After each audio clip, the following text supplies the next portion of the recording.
I've never been the type to make a scene. That's probably why I stood there for a solid 10 seconds, champagne glass in hand, watching my wife laugh at a joke made at my expense.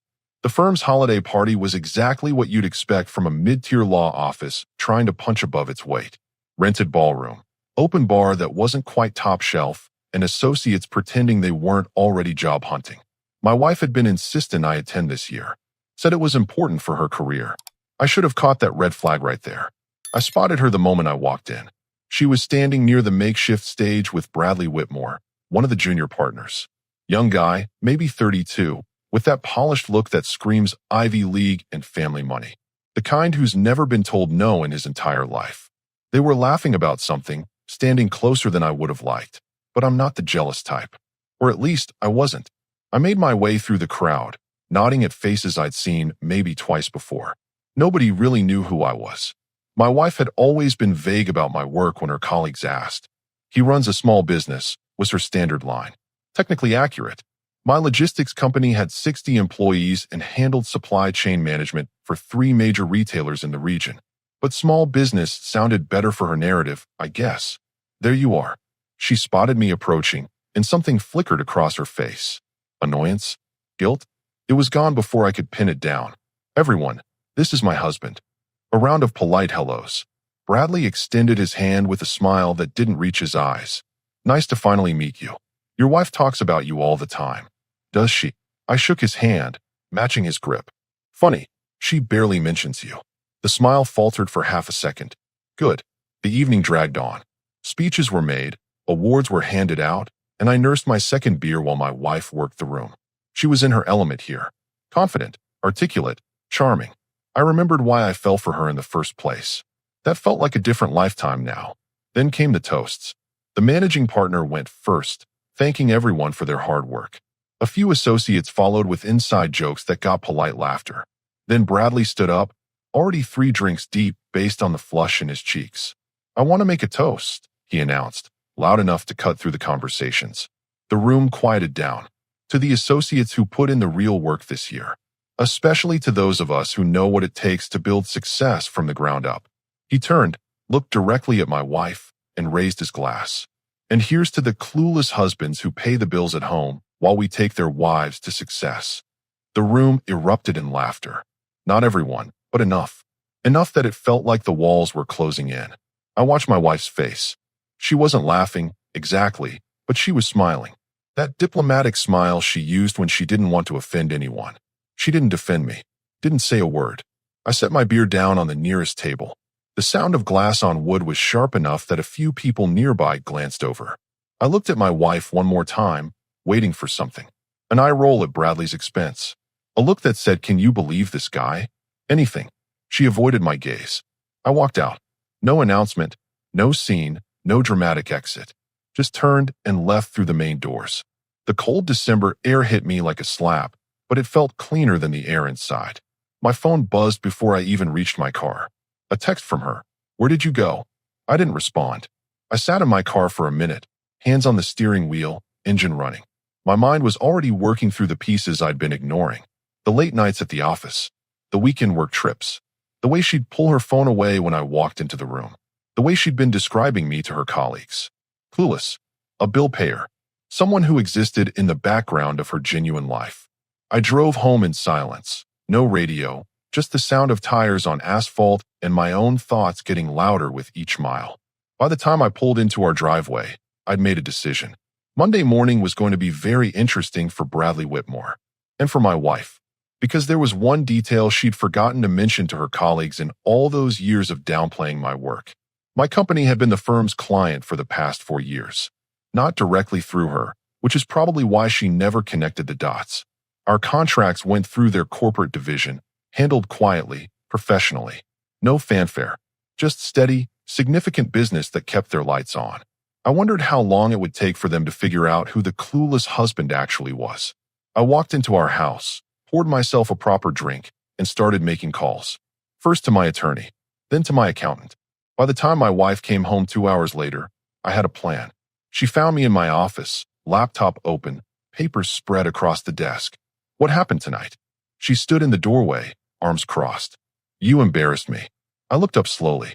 I embarrassed you. Yes. Walking out like that. People noticed. Good. I turned back to my screen. They should have noticed a lot of things. What's that supposed to mean? I didn't answer. I had work to do, and for the first time in months, I felt absolutely clear about what came next. She left the doorway after a minute, heels clicking down the hallway. I heard the bedroom door close, harder than necessary. I smiled. Just a little. Because Monday morning was going to change everything. And she had no idea what was coming. Saturday morning, I woke up before she did. That wasn't unusual. What was different was the clarity I felt. No more second-guessing, no more benefit of the doubt. I made coffee and opened my laptop at the kitchen table. My wife's tablet was charging on the counter. She'd never bothered with a passcode. Why would she? I was the clueless husband who paid the bills. I picked it up and started reading. The messages between her and Bradley went back 8 months. They started professional enough. Case discussions, client updates. Then they shifted. Inside jokes. Complaints about their respective home lives. Then the line blurred completely. He doesn't even notice when I work late anymore. Maybe that's for the best. You're terrible. You love it. I took a screenshot of that exchange. Then another. And another. By the time I heard her stirring upstairs, I had a folder full of evidence that told a very clear story.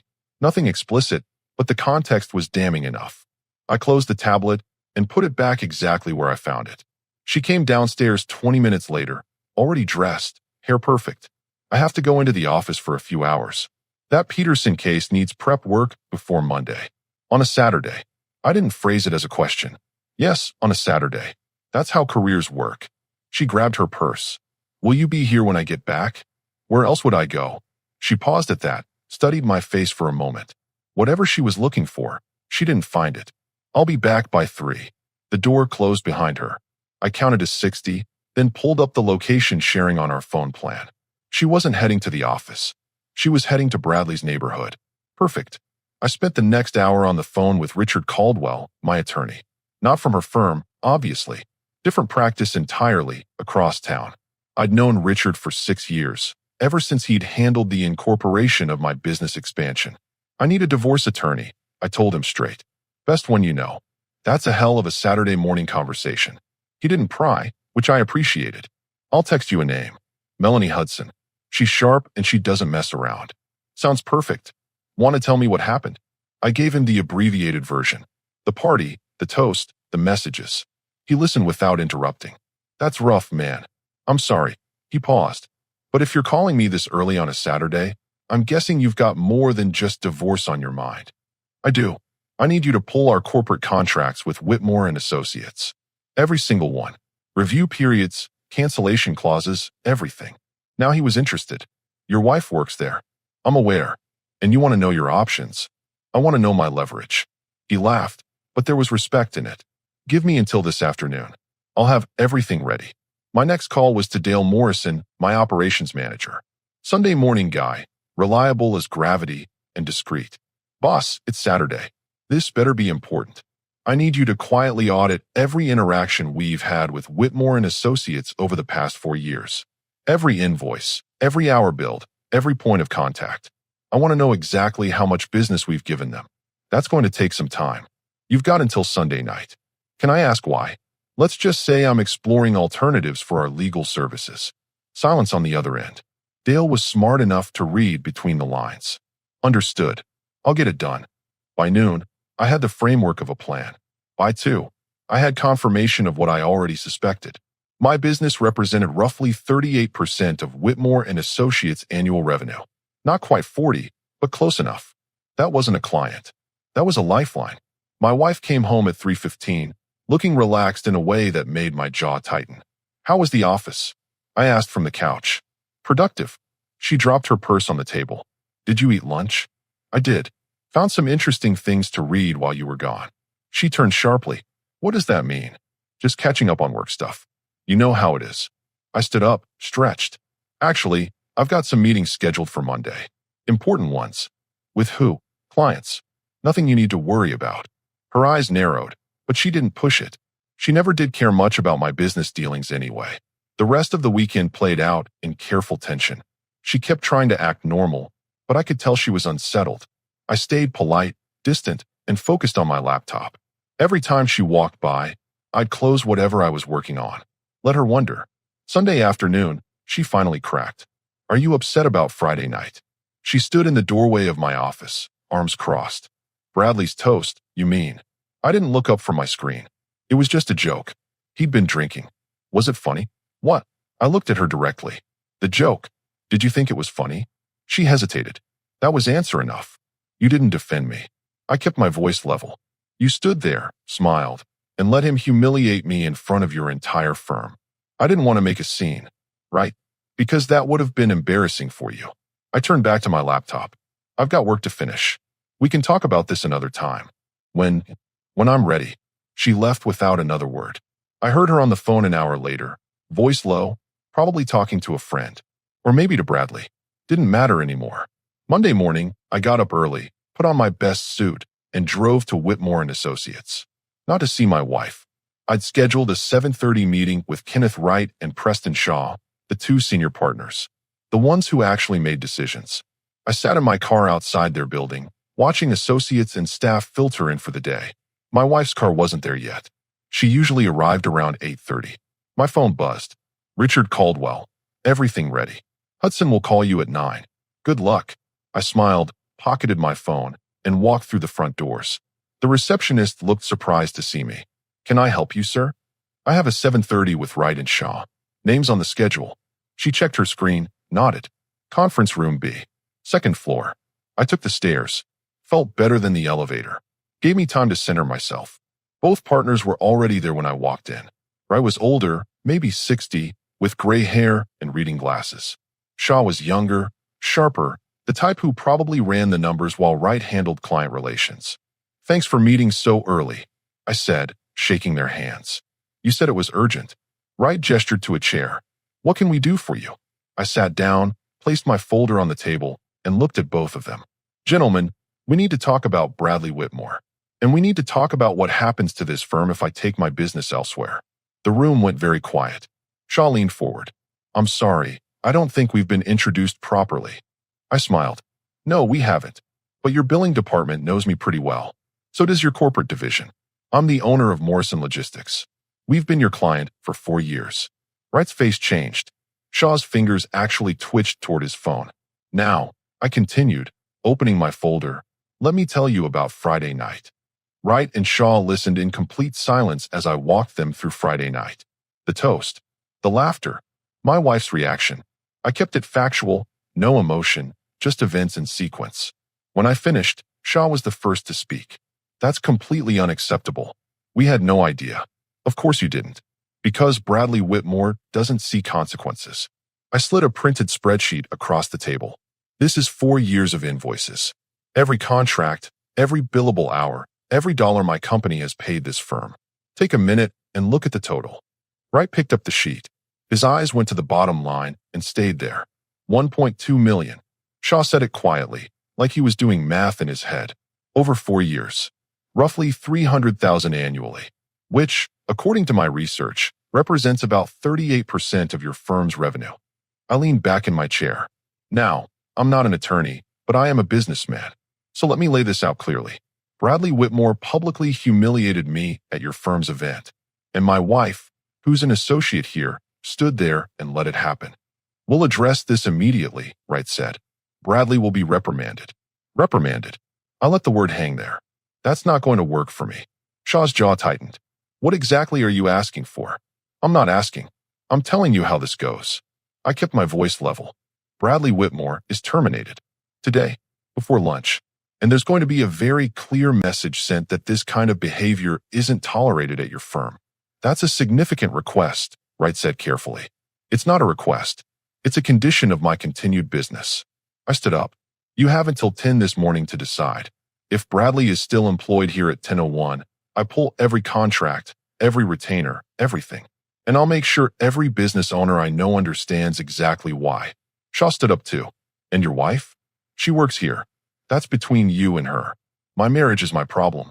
But if you're asking whether she's part of this ultimatum, the answer is no. What you do with her employment is your call. I'm only concerned with Whitmore. I picked up my folder and walked to the door. Wright called after me. This will have significant implications for the firm. I turned back. Then you should have had better control over your partners. 10 o'clock, gentlemen. I left the building and sat in my car. It was 7:58. My phone rang at 8:03. Shaw's number. It's done. Bradley's being called in now. He'll be out by 9. Smart choice. This isn't over, though. There will be questions.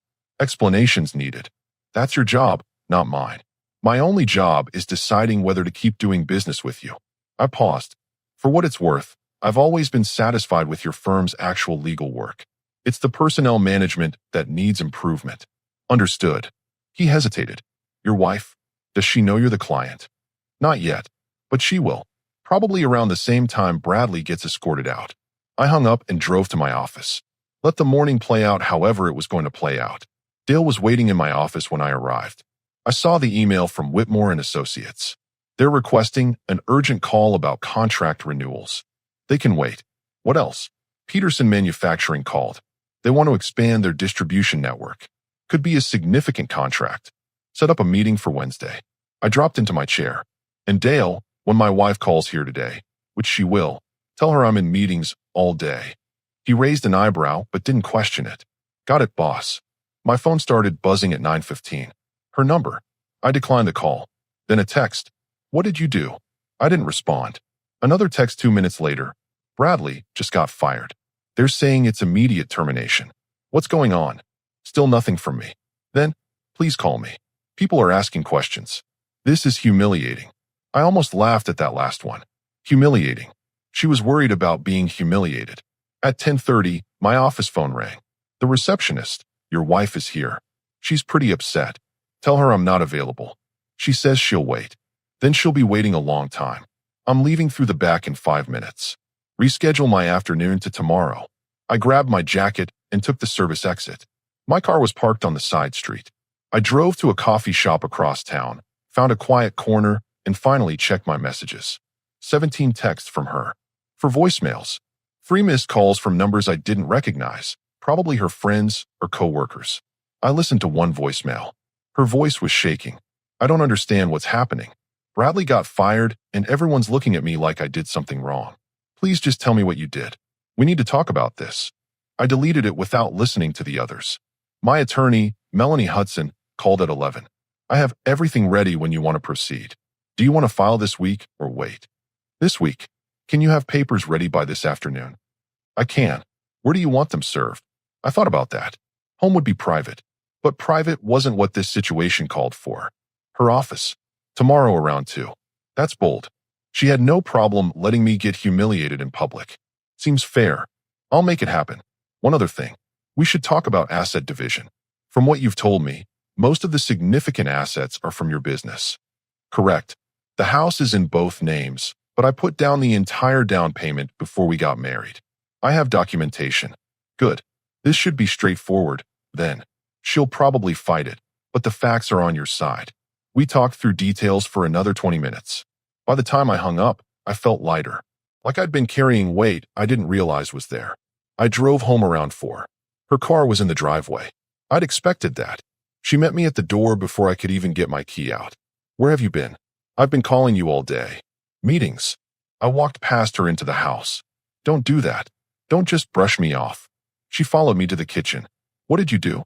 Why did Bradley get fired? I poured myself water, took my time drinking it.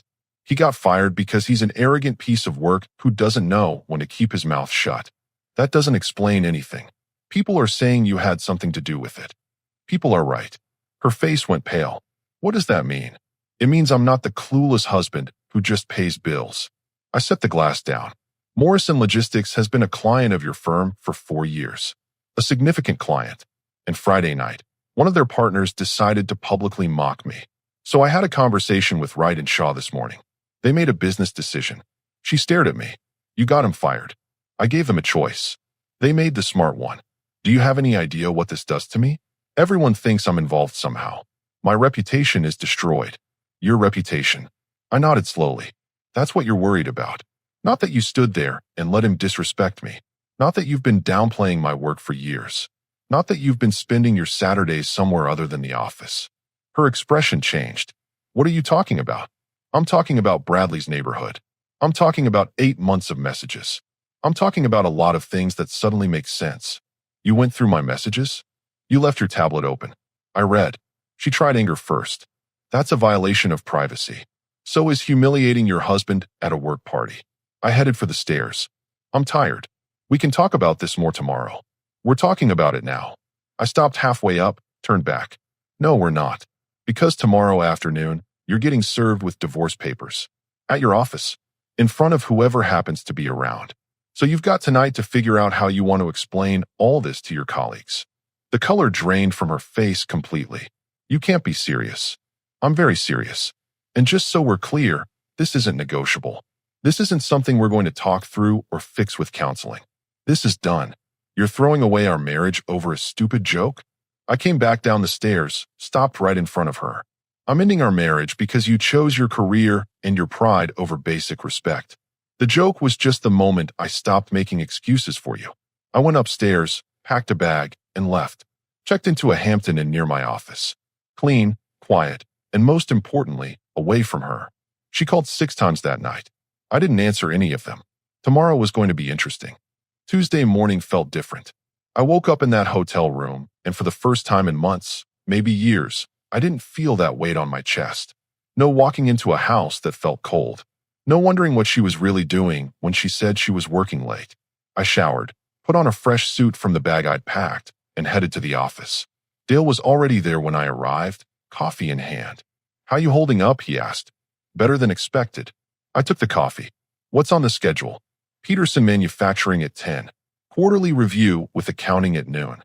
And your attorney called, said everything's set for 2 o'clock. Perfect. The morning moved fast. Peterson meeting went well, potential expansion that could add another 100,000 to the quarterly revenue. Accounting review showed we were up 15% from last year. Everything in my professional life was solid. At 1:30, my phone rang. Unknown number. I almost didn't answer, but something made me pick up. Is this Morrison Logistics? A woman's voice, professional. Speaking. This is Janet from Whitmore and Associates. I'm calling to schedule a meeting with Mr. Wright regarding your contracts. Transfer me to Wright directly. A pause. He's in a meeting currently. Then have him call me when he's out. I don't do messages through receptionists about 7-figure contracts. Of course, sir. I'll let him know. I hung up. Wright called back in 5 minutes. I wanted to reach out personally, he said. Yesterday was handled quickly, perhaps too quickly. We'd like to discuss how to move forward. Bradley's gone. That's all I needed. Yes, but there are other considerations. Your wife's position, for instance. I told you yesterday. That's not my concern. She's your employee, not mine. She's been placed on administrative leave, pending an internal review. I didn't say anything for a moment. That's your decision. I'm not asking for that. We understand. But there are optics to consider. The situation between her and Bradley. It raises questions about professional conduct. Then handle it however you handle those situations. My business with your firm is separate from whatever she did or didn't do. We appreciate that clarity. He paused. For what it's worth, the rest of the firm values your business. We'd like to continue that relationship. We'll see. I'm meeting with 2 other firms next week. Nothing personal, just exploring options. That got his attention. I understand. Please let us know if there's anything we can do to maintain your confidence. We ended the call. I leaned back in my chair. My wife placed on leave. Bradley fired. And I hadn't even served the divorce papers yet. At 1:45, my phone buzzed. Her number. I let it go to voicemail. Then another call. Another voicemail. A text. Please don't do this. We can fix this. Just give me a chance to explain. I put the phone face down on my desk. 2 o'clock came. I imagined the scene. Process server walking into Whitmore and Associates. Asking for her by name.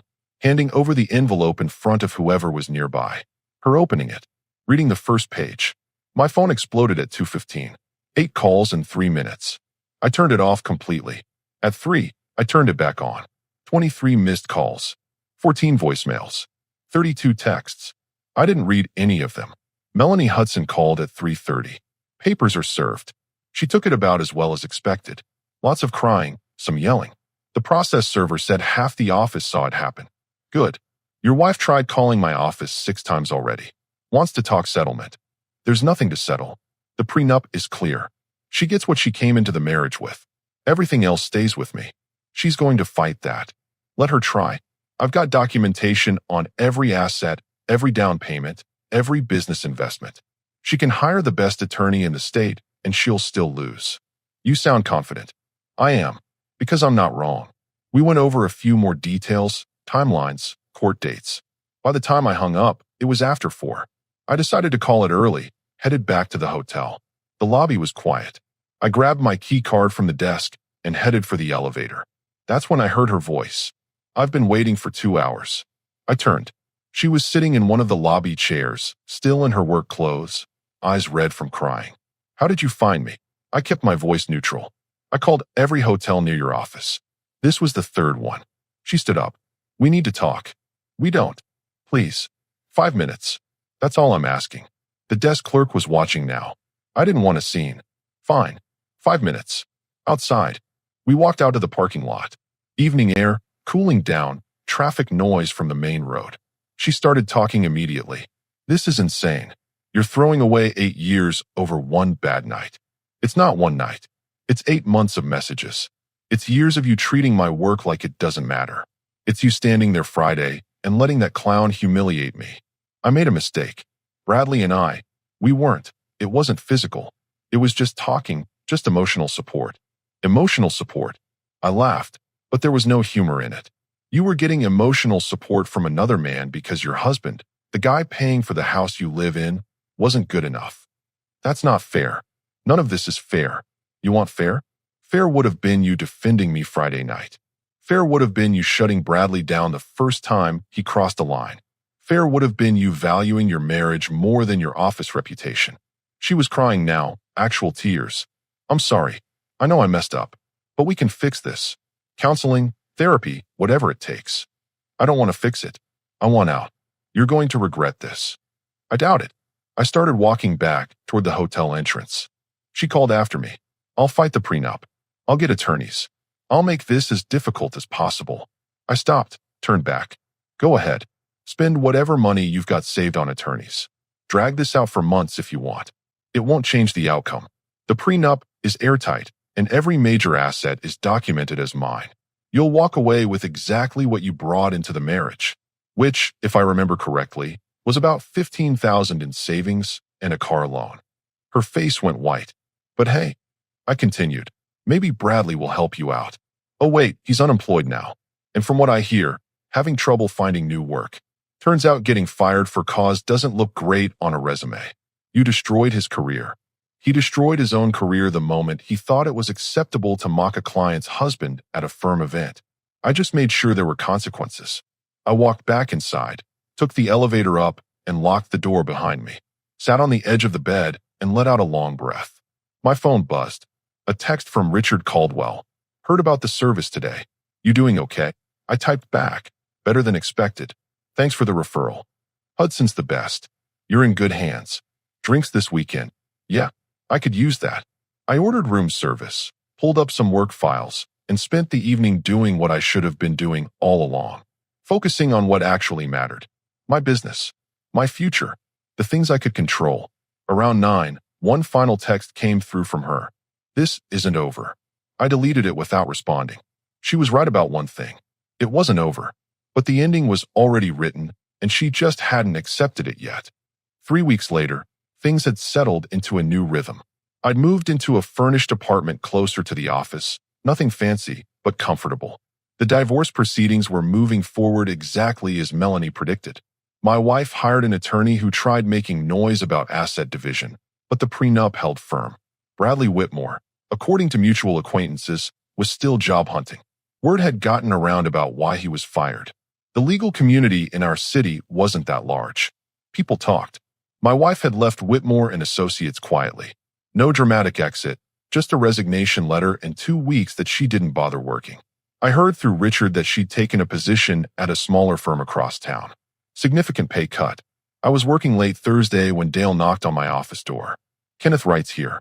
Says he doesn't have an appointment, but was hoping you had a minute. I was surprised but curious. Send him in. Wright looked older than he had 3 weeks ago. Tired. He shook my hand and sat down without the usual small talk. I wanted to update you personally. We've restructured some things at the firm, brought in new oversight for junior partners, implemented policies about workplace conduct. That's good to hear. It should have been done years ago. He paused.